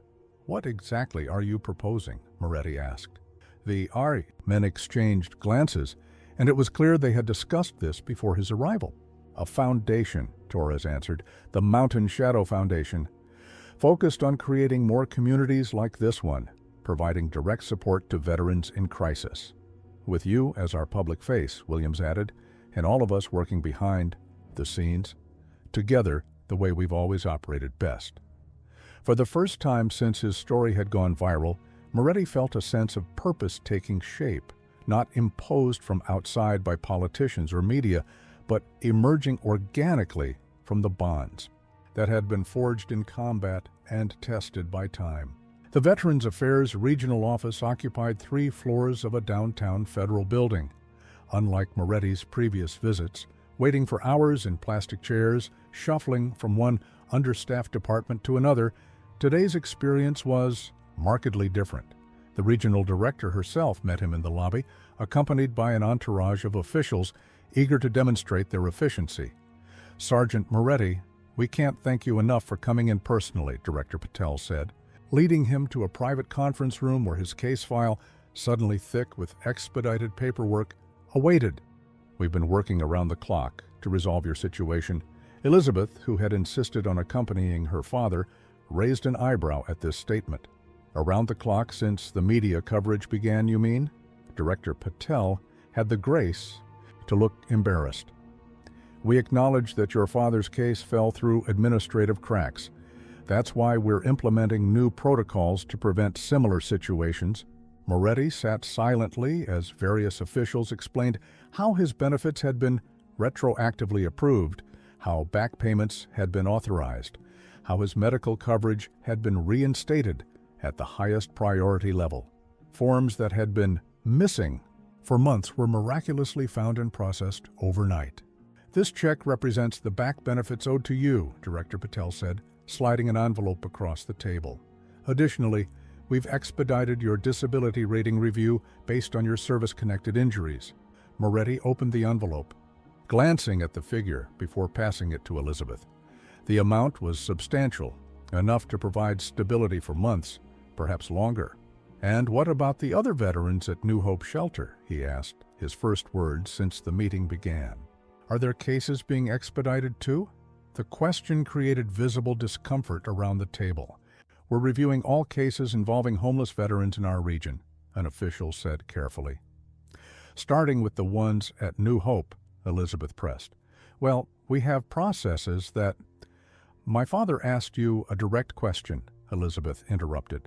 "Are the other veterans at New Hope Shelter receiving the same expedited treatment?" Director Patel intervened. "We're prioritizing all cases at New Hope Shelter, yes. In fact, we've assigned a dedicated case manager to work directly with shelter administration." Moretti nodded, satisfied with this concession. The meeting continued with explanations of additional benefits and services now available to him, many of which should have been accessible months ago. Medical appointments that would have taken weeks to schedule were now offered for the following day. Dental care, mental health services, vocational rehabilitation, all suddenly at his fingertips. "We've also taken the liberty of processing your application for housing assistance," an official explained, producing yet more paperwork. "You've been approved for the HUD-VASH program, which provides rental assistance and supportive services." "That won't be necessary," Moretti said. "I've made other arrangements." The officials exchanged glances, clearly surprised that he would decline any offered benefit. As the meeting concluded, Senator Richard Walsh, the ranking member of the Veterans Affairs Committee, arrived, a carefully timed appearance meant to demonstrate political commitment to Moretti's case. "Sergeant Moretti," the senator said, striding into the room with hand extended, "a pleasure to finally meet you. I wanted to personally assure you that your situation has prompted a comprehensive review of our Veterans Benefits Processing System." "Senator," Moretti acknowledged, shaking the offered hand.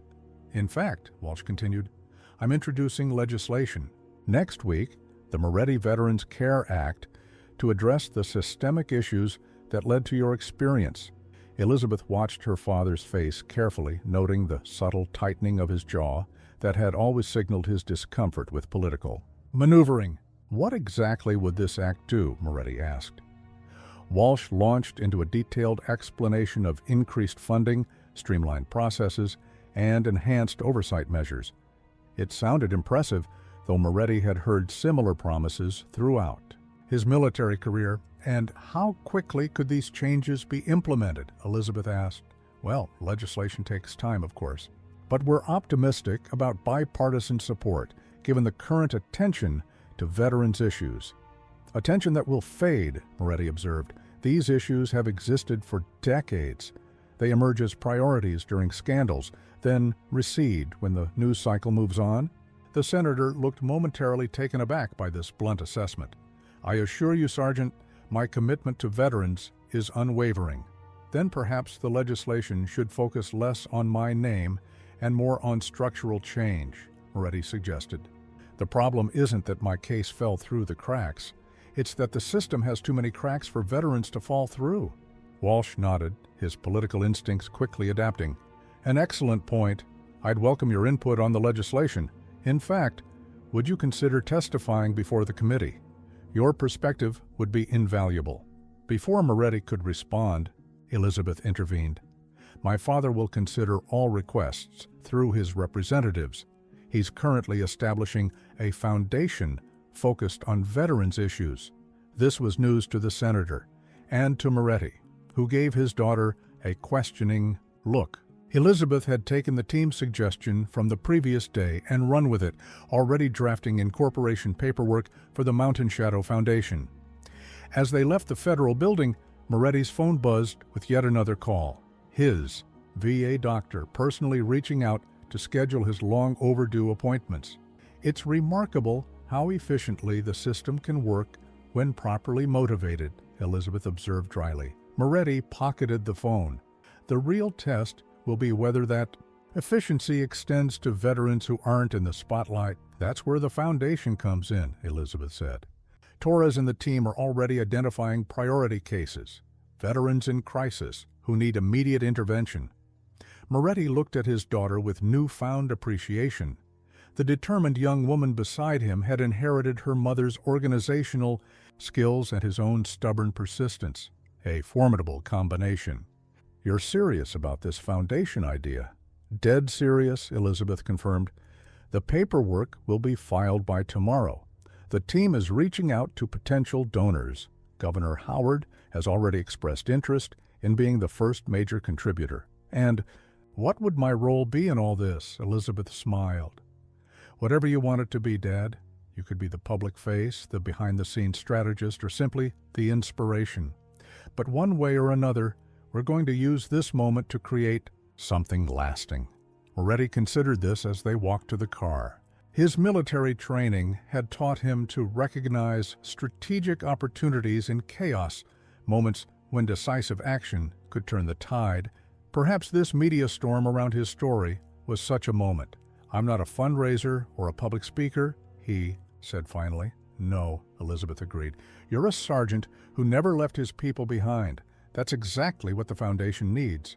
1 week after his story broke, Moretti stood before a full-length mirror in the Veterans Village cottage he now called home.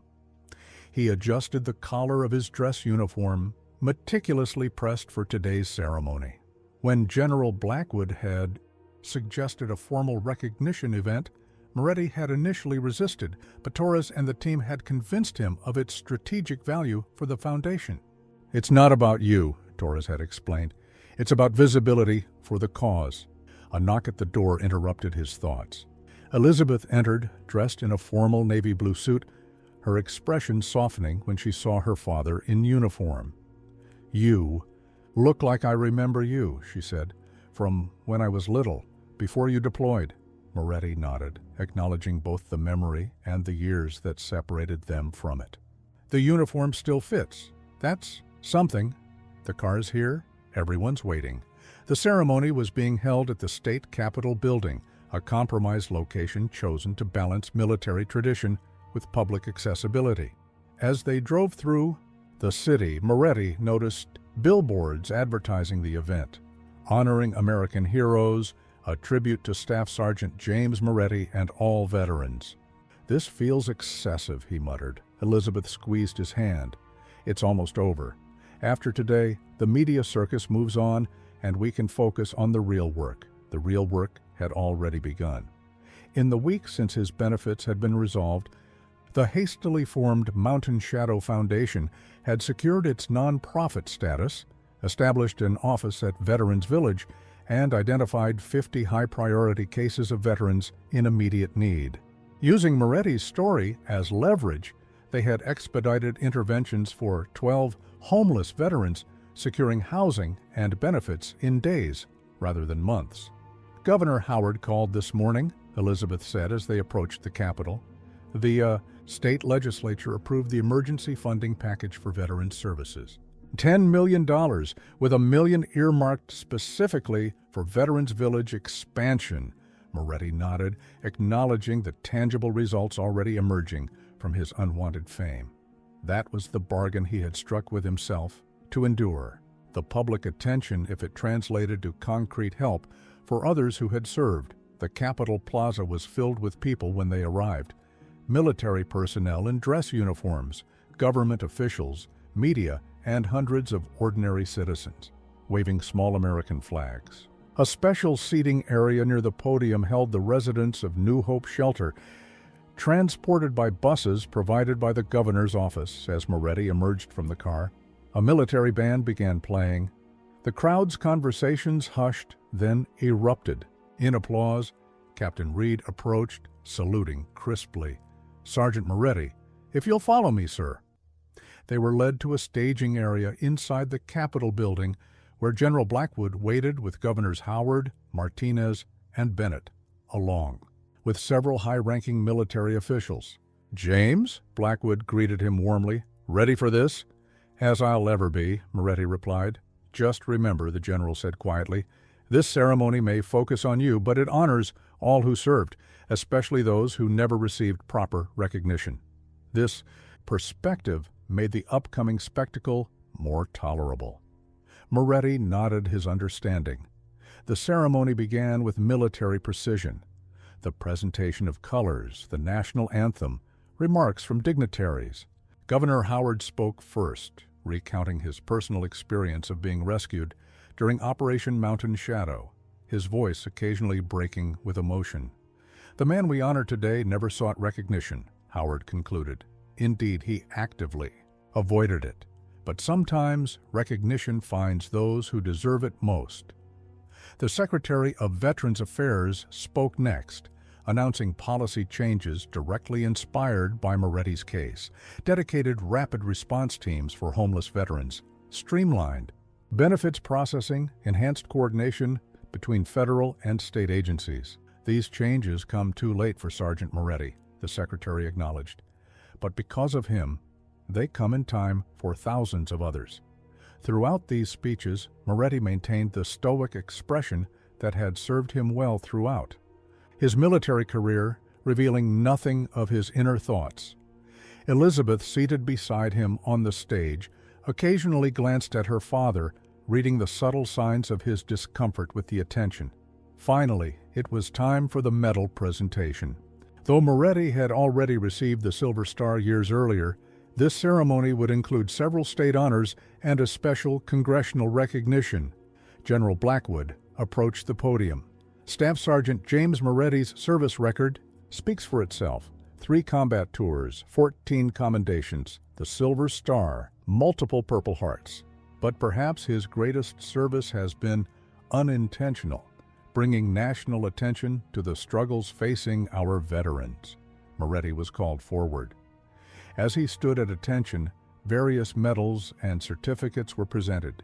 He accepted each with a crisp, "Thank you, sir," or "Thank you, ma'am," his military bearing automatic after decades of service.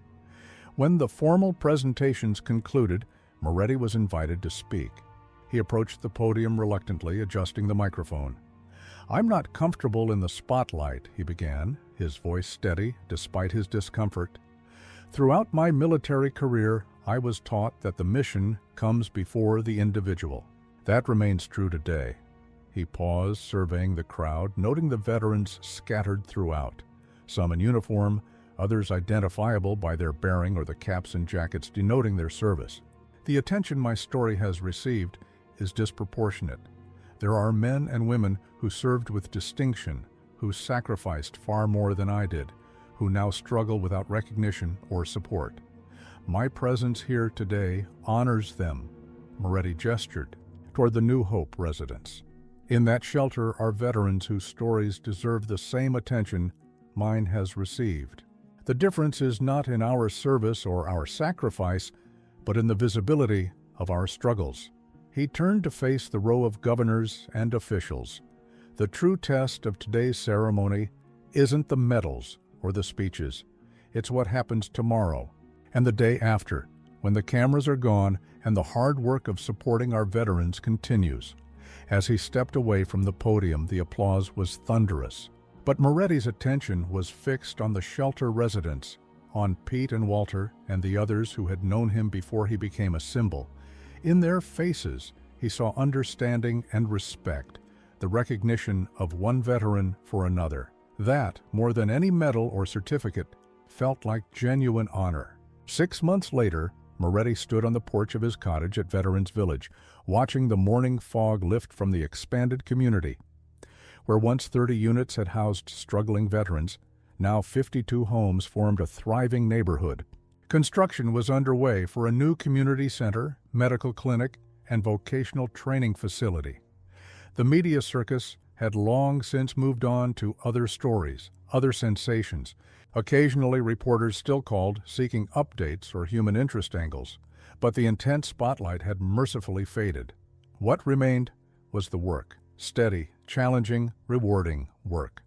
"Morning, Sergeant," called a young veteran who had moved in last month, a former Marine with PTSD and a prosthetic leg, now apprenticing in the woodworking shop. "Morning, Cooper," Moretti replied. "Big day today." "Yes, sir. Wouldn't miss it." Today marked the official opening of New Hope Veterans Wing, the transformed shelter where Moretti's journey had begun. What had once been a general-purpose homeless shelter now included a dedicated floor for veterans with specialized services and case managers trained to navigate the VA system. His phone buzzed with a text from Elizabeth. "On our way. Kids are excited to see Grandpa." Moretti smiled. "Elizabeth, David and their children now visited regularly. 8-year-old Emma had claimed a drawer in his bedroom for her toys, while 5-year-old Michael left Hot Wheels cars scattered around the cottage during each visit. Inside, Moretti reviewed his notes for the day's ceremony. As the reluctant but effective face of the Mountain Shadow Foundation, he had developed a system for public appearances. Keep them brief, focus on concrete needs rather than emotional appeals, and always redirect attention to the veterans being served.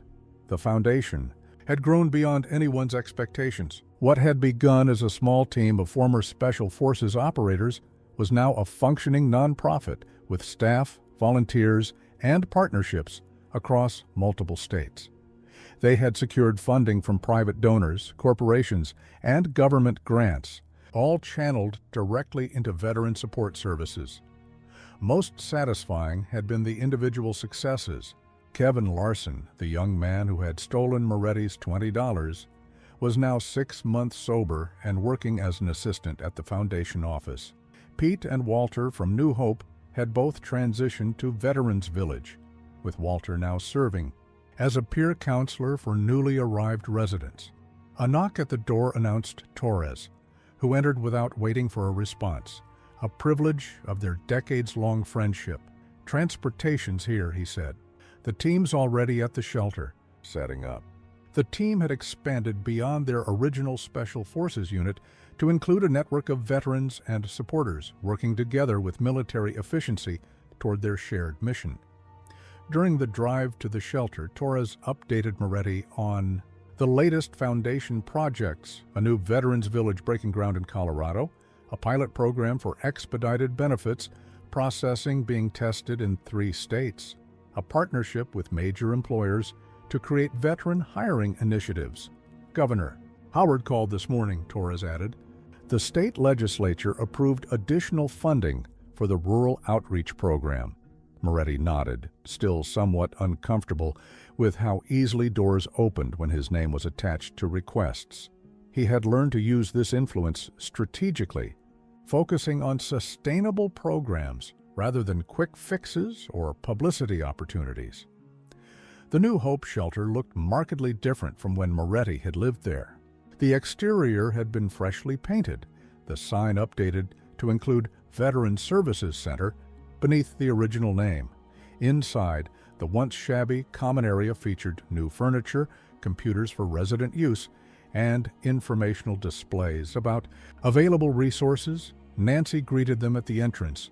Her role expanded from shelter administrator to director of the new Veterans Program. "Sergeant Moretti," she said warmly, "everything's ready?" The ceremony was deliberately low-key, ribbon cutting, brief remarks from local officials, and tours of the new facilities. Moretti had insisted that any media coverage focus on the services rather than his personal story, which had already received more than enough attention. When it was his turn to speak, Moretti kept his comments characteristically brief. 6 months. "Ago I sat in this building with no clear path forward," he said. "Today, we're creating paths for others. This isn't about charity. It's about fulfilling promises made to those who served. The true measure of our success won't be buildings or programs, but the veterans who find their way home through them." As the formal ceremony concluded, Elizabeth arrived with her family. Emma ran to her grandfather, wrapping her arms around his legs in a fierce hug. Michael followed more cautiously, clutching a drawing he had made. Stick figures labeled "Grandpa" and "Army Friends" standing beside colorful houses. "Is this Veterans Village?" Moretti asked, kneeling to examine the artwork. Michael nodded. Solemnly, "That's you helping people." The simple assessment brought unexpected emotion to Moretti's throat. From a child's perspective, the complex work of the foundation distilled to its essence, helping people. Later, as they toured the new Veterans Wing, Moretti paused in what had once been the dormitory where he had slept. The rows of metal cots had been replaced with proper beds, each with privacy screens and secure storage. On the wall hung a plaque commemorating the origins of the program. "You've come full circle," Elizabeth observed, standing beside him. Moretti shook his head slightly. Not a circle, a new direction. Outside the shelter, several residents from Veterans Village waited to join them for lunch, a regular gathering that had become something of a tradition. Among them was Kevin, now barely recognizable from the desperate young man who had stolen Moretti's $20. "Ready for the foundation meeting this afternoon, sir?" Kevin asked. "We've got those grant applications to review." "I'll be there," Moretti assured him. As they walked toward the restaurant, Moretti found himself at the center of an unlikely family. His daughter and grandchildren, his former military teammates, the veterans whose lives had intersected with his through circumstance. And now choice. The stolen $20 that had seemed so catastrophic 6 months ago had set in motion a chain of events none of them could have predicted. "Everything okay, Dad?" Elizabeth asked, noting his thoughtful expression. Moretti nodded. "Just thinking about missions. How you never really know which one will matter most until years later." For a soldier who had once believed his most significant service was behind him, this new mission, helping veterans find their way home, had given purpose to the years ahead. Not a bad outcome from a stolen $20 and a phone that wouldn't stop ringing.